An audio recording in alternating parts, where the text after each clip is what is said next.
बिहार से एक बहुत बड़ी खबर आ रही है, खासकर जमीन से जुड़े मामलों को लेकर। सरकार ने एक ऐसा फैसला लिया है जो सालों से चली आ रही एक पूरी की पूरी व्यवस्था को बदलने की ताकत रख सकता है। तो आखिर ये नया फैसला है क्या और इससे आम लोगों की जिंदगी पर क्या असर पड़ने वाला है? चलिए इसे समझते हैं।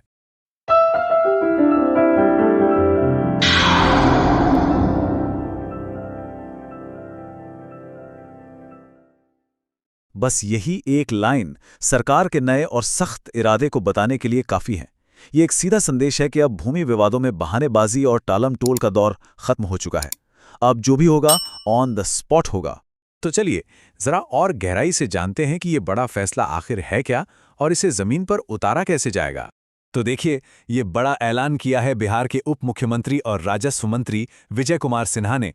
मुंगेर में एक जनसंवाद कार्यक्रम के दौरान उन्होंने साफ साफ कह दिया कि अब भूमि विवादों का निपटारा दफ्तरों की फाइलों में नहीं, बल्कि सीधे विवाद वाली जमीन पर जाकर किया जाएगा। सरकार का ये निर्देश बिल्कुल क्लियर है। इसका मतलब ये है कि अधिकारियों की तरफ से किसी भी तरह की लापरवाही या मामले को लटकाने की कोशिश अब बर्दाश्त नहीं की जाएगी। सरकार इस मामले में बहुत सख्त है। अब एक सवाल मन में जरूर आता है कि आखिर इस पूरी कागजी लड़ाई को खत्म करने की जरूरत ही क्यों पड़ी? मतलब जो पुराना सिस्टम चला आ रहा था उसमें ऐसी क्या खामियां थीं कि इतना बड़ा बदलाव लाना पड़ा? देखिए, पुरानी व्यवस्था की सबसे बड़ी दिक्कत थी सालों साल की देरी। लोगों को इंसाफ के लिए लंबा इंतजार करना पड़ता था। कई बार तो एक जमीन का विवाद कई नए झगड़ों को जन्म दे देता था, और फैसला अगर हो भी गया तो वो सिर्फ कागजों पर ही रहता था। जमीनी हकीकत कुछ और ही होती थी। इससे लोगों में जाहिर तौर पर निराशा फैल रही थी। तो ठीक है, समस्या तो समझ आ गई। अब बात करते हैं इसके समाधान की कि वो नए नियम क्या हैं और उन्हें लागू करने के लिए क्या-क्या सख्त कदम उठाए जाने वाले हैं।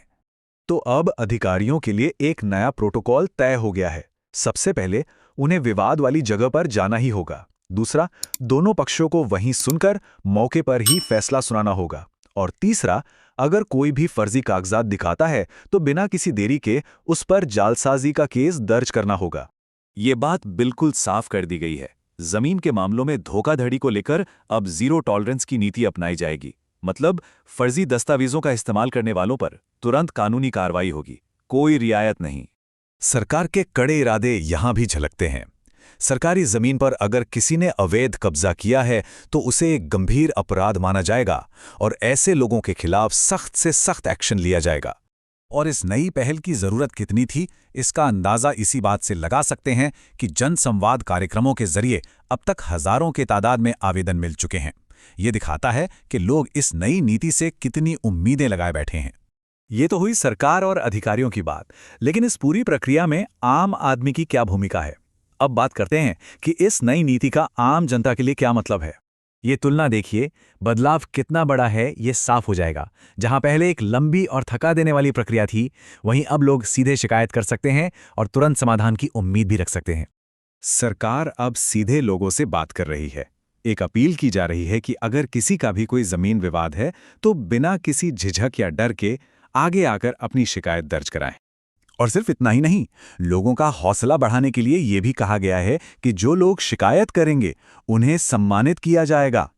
ये एक तरह से जनता को ताकत देने की कोशिश है। साथ ही ये भी साफ कर दिया गया है कि सरकारी योजनाओं पर पहला हक गरीबों का ही होगा। तो आखिर में सबसे बड़ा सवाल यही उठता है कि ये जो फैसला है, जो कागजों पर तो बहुत मजबूत और क्रांतिकारी लग रहा है, क्या ये वाकई बिहार की जमीनी हकीकत को बदल पाएगा? इसका असली इम्तिहान तो अब शुरू होगा।